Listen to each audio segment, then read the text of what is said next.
बारिश चल रही थी, लेकिन अंधेरा गहरा था और ठंडी हवा अब भी तीर की तरह चल रही थी। बस कुछ ही दूर और चिंकू पिंकू मेरा इंतजार कर रहे होंगे। तभी सामने से दो काली परछाई आई। ओए चिड़िया रानी, कहाँ चली बारिश में? चिकी चौंक गई। सामने दो शिकारी पक्षी रास्ता रोककर खड़े थे। आज तो किस्मत चमकी है, बारिश में भी नसीब ने हमें गरम गरम चिड़िया भेजी है।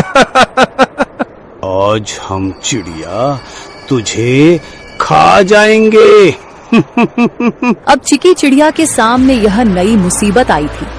चिड़िया ने सोचा, इस बार में नहीं बच सकती, क्योंकि आज दोनों दरिंदे बदमाश इकट्ठा होकर आए हैं। मुझे आज बल से नहीं परंतु दिमाग से काम लेना होगा। उसके दिमाग में एक आइडिया आया।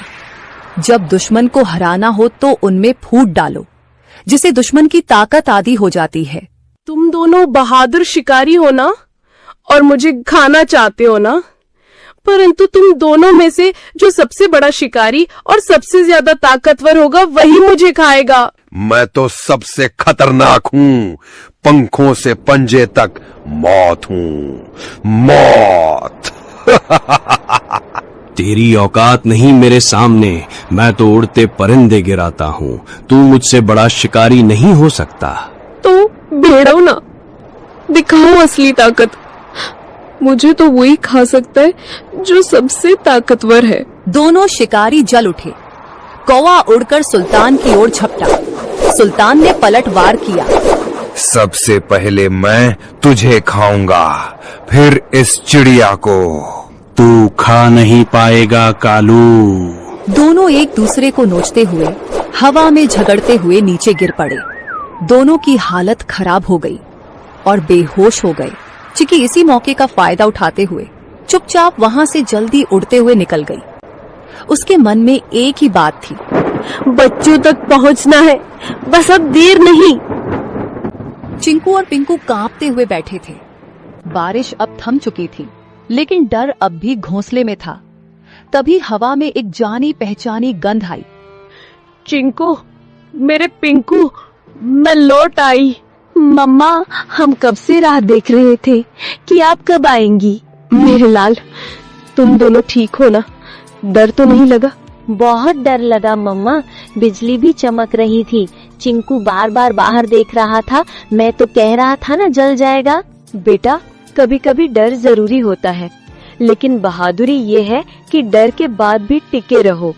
तुम दोनों ने बहादुरी दिखाई। पंखों में छुपाए हुए गेहूं को निकालकर मजेदार खाना बनाया और बच्चों को दिया। बच्चों ने भूख के कारण खाना खा लिया। अगली सुबह बारिश तो रुक चुकी थी, लेकिन घोंसले में सन्नाटा था।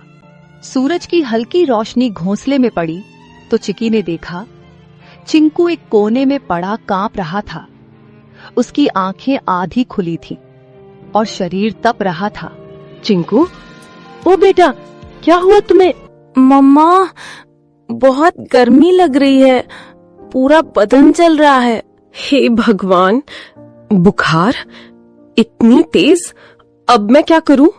मम्मा, चिंकू को क्या हो गया?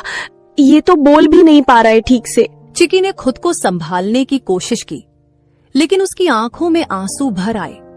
तू ठीक हो जाएगा बेटा, मम्मा यही है, कुछ करेगी, कुछ जरूर करेगी। उसने चिंकू को अपने पंखों में लपेट लिया। दिन भर वो उसके पास बैठी रही, चिंकू को साल भी दे दी। अगली सुबह जैसे ही सूरज निकला, टुनी को पिंकू की हल्की खांसी सुनाई दी। मम्मा, मुझे भी कुछ अजीब लग रहा है, सर भारी है। नहीं, अब तू भी? ये क्या हो रहा है मेरे बच्चों को? हे भगवान, मैंने कौन सा पाप किया? भूख मिटाने चली तो बारिश आई, बारिश में निकली तो शिकारी आए, और शिकारी से बचकर आई तो अब ये बुखार। क्या मेरी ममता की परीक्षा ले रहे हो तुम? पिंकू और चिंकू दोनों अब मम्मा के पंखों के बीच पड़े कराह रहे थे। चिकी का मन टूटा हुआ था, लेकिन आंखों में अब भी एक जिद थी। नहीं, मैं हार नहीं मानूंगी। मैं माँ हूँ, और माँ कभी घोंसले में बैठकर अपने बच्चों